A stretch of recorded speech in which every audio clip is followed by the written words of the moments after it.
I've had this complicated relationship with Gaiman, because, like, on one hand, he's been incredibly influential to me, but I also really fucking hated him. If you guys ever saw, is it Midnight in Paris? Yes. Is Yeah. that the movie Yeah, with that's the Woody movie. Allen? And Yeah. thank you.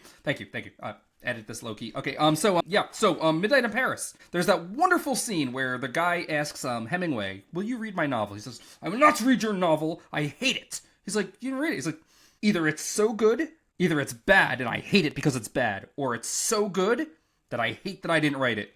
And that's how I felt about the Sandman. It felt like a wiser or like older Dan from the future had written this already. And I was like, no, these are my influences. The Bible, John Milton, fucking Norse mythology, Shakespeare. Those are my influences. Those are the things I love. I should have written this. And I was pissed. I was furious. And like, I heard that Gaiman was this guy who was like, kind of like my persona now, where I try to promote like independent writers, and my sign off on this podcast is write poetry, make art. That's what Gaiman did. I'm like, fuck you, you made my art already. And I hear that Palmer is like, ooh, we don't have fans, we only have friends. And it's like, that's encouraging the parasocial relationship. And then you read about how, fucking Scarlett Pavlovich was invited by Amanda Palmer into her house so that she could bathe in his garden.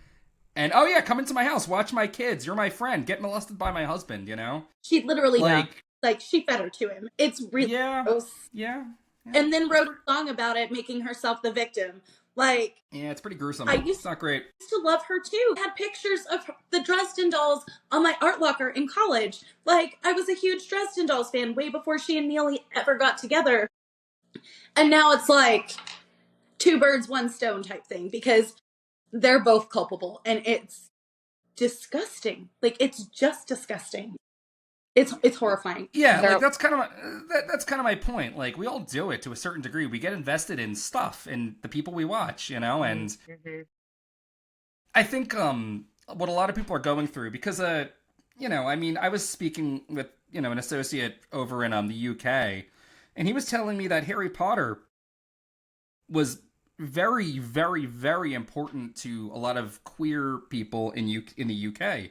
And obviously, people the world over loved Harry Potter. Queer people the world over interacted with this, wrote their fan fiction, put on their plays, and made their fan arts, and so on and so forth. But apparently in the UK, this was like a big fucking thing, because she was theirs. And they all went through this when she came out as a rabid transphobe, and then got worse and expanded into Holocaust denialism and all that Narishkeit, And it's like, how do you protect yourself